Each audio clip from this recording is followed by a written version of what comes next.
Good morning my family. তো তোমরা সবাই কেমন আছো? আশা করি তোমরা সবাই ভালো আছো, আমিও ভালো আছি। সো আবার একবার বলছি গুড মর্নিং। তো এইটা হলো শুক্রবারের ব্লগ। তো শুক্রবারে মানে ব্লগ দেখতেই পাচ্ছ, মানে আমার ছাদ পুরো ভরে গেছে কাপড়ে, মানে যত জামা কাপড় ছিল সব বার করে ফেলেছি। কারণ তোমার দাদাভাইয়ের জামা কাপড় প্রায় অনেক দিন ধরেই মানে কাচাকুচি করব করে করা হচ্ছে না। ওই বলে না, কাচবো করে না কাচলেই মানে ঘরের যত রাজ্যের কাপড় জামাগুলো বেরিয়ে যায়, তো বেরিয়ে গেছে। তো দেখতেই পাচ্ছ ছাদে একটুখানিও জায়গা নেই বন্ধুরা, পুরো ছাদ আমার ভরে গেছে। তো দেখতেই পাচ্ছ, আর আমার মেয়েকে দেখো, আমার মেয়ে এখানে বসে বসে কুকাজ করে যাচ্ছে। তো কুকাজ করে যাচ্ছে। হুম। তো এই দেখতেই পাচ্ছ, আমি তোমাদের সাথে বক করছি, সাউন্ডটা আমি অফ করে দিয়েছি, কারণ ভালো লাগছিল না তাই।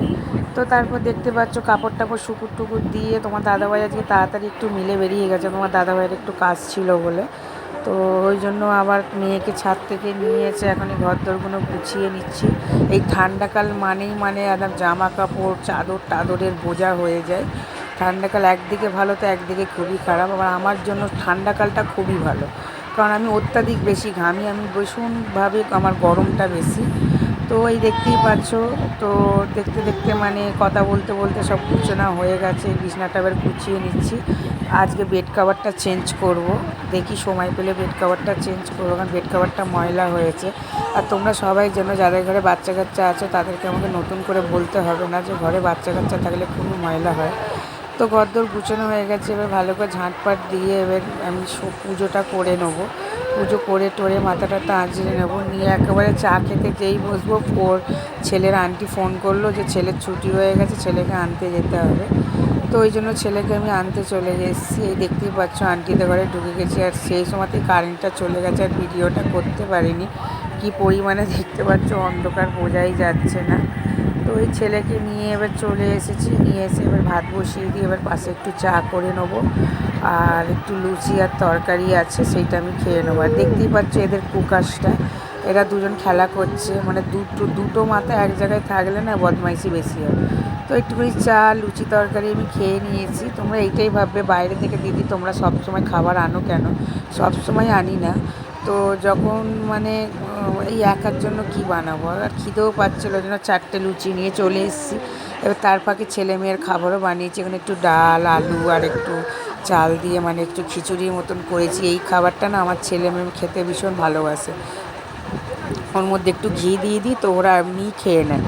তো খাবারটা দেখতেই পাচ্ছ হয়ে গেছে, বেশি না, প্রেশারে হতে বেশি টাইম লাগে না, 3-4টে সিটি মারতে হয়।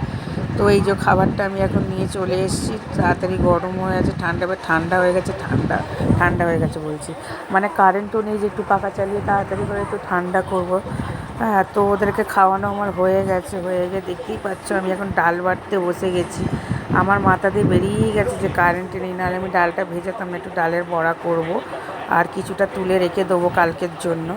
তো এই দেখতেই পাচ্ছ রান্না করতে বসে গেছে। আজকে রান্না করেছি সয়াবিন আলুর তরকারি, ডাল আর বড়া ভাজা। কালকের কিছুটা চিকেন ছিল 3-4টে, সেইটা, আর একটু পটল আলুর ভাজা। আর এই দেখতেই পাচ্ছ বড়াটা এত সুন্দর হয়েছিল না, মুচমুচে, খুব ভালো লাগছিল। তো একেবারে খেয়ে দিয়ে ঘুম থেকে উঠে পড়েছি, উঠে দেখতেই পাচ্ছ এখন বিকাল প্রায় এখন 5:30 বাজে। তো উঠে এখন এই যে কম্বল টম্বলগুলো গুছিয়ে নেবো। আজকে ছেলেকে তাড়াতাড়ি পড়তে দিয়ে চলে এসেছে, তোমার দাদাভাই পড়তে দিতে গেছে ওকে, এই পড়তে দিতে গেছে বলছি, তোমার দাদাভাই টয়লেটে গেছে। আর এই যে আমার ছেলে এখন মুখে বললাম যে বাবু যা মুখটা ধুয়ে নিয়ে আর ধুয়ে একটু পরিষ্কার করে নে। তো আমার মেয়েকে দেখতে পাচ্ছ একটুখানি আদর করে নিচ্ছি, কারণ জানি না মেয়ে আর ছেলে আমার লাডলি, আমার না, প্রত্যেকটা বাবা মায়েরই হয়তো তার ছেলে মেয়েরা লাডলি হয়। তো ওই দেখতেই পাচ্ছ আমি এখন বিছানাটা গুছিয়ে নিচ্ছি, বিকালে বিছানা গুটিয়ে আবার সন্ধে দেবো, সন্ধে ফন্ধে দিয়ে আবার একটুখানি বাইরে বেরোনোর আছে। তো আজকে থাম্বনেলটা দিতে পারিনি বন্ধুরা, তাড়াতাড়ি করে এডিট করে ফেলেছি, আর ফটোটাও করে বসে আর করতে পারলাম না। আর আজকে আমার ভীষণ মাথা যন্ত্রণা, জানি না কেন, একটু ঠান্ডাও লেগেছে, তো নাক দিয়ে কাঁচা জল টল গড়াচ্ছে। আর দেখতে পাচ্ছ এত কাপড় জামা মানে সবই প্রায় শুকিয়ে গেছে, কোনোটাই মানে ভেজা নেই। তোমার দাদার ভাই শুধু জ্যাকেটটা একটু ভেজে নিয়ে এক এক করে সব জামা কাপড়গুলো গুছিয়ে নেবো, গুছিয়ে নিয়ে এবার রেডি হয়ে যাবো। তার ফাঁকে ছেলেও পড়তে চলে গেছে। তো তা দেখতেই পাচ্ছ আমি রেডি হয়ে গেছি, একটুখানি বেরোবো, একটুখানি যাবো একটু বাজারে, বাজারে যাব মানে একটুখানি যাব, মানে তোমার দাদাভাই একটু প্যান্টটা সেলাই করতে দেবে, সেখানে যাব। আর আমার একটু পার্সোনালি একটু কাজ আছে, সেখানে যাব।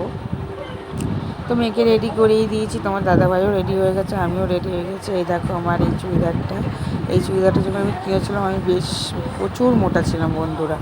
আমার, তোমরা বিশ্বাস করবে না, আমার ওজন ছিল 90 কেজি, এখন সেখানে 65 কেজি আমার ওজন হয়েছে। আমার প্রচুর, আমার সব জামা কাপড় আমাকে মোড়াতে হয়েছে। আমার মেয়ে আমাকে পুরো রোগা করে দিয়েছে। এই যে এখন তোমাদেরকে ভয়েস রেকর্ড দিচ্ছে, আমার মেয়ে আমার ঘাড়ের ওপর উঠে লাফালাফি করছে। হ্যাঁ, তো দেখতেই পাচ্ছ গাড়িতে বসে রয়েছি, তোমার দাদার সাথে বক বক করতে করতে যাচ্ছি, তোমার দাদাভাইকে রাগাচ্ছি একটু।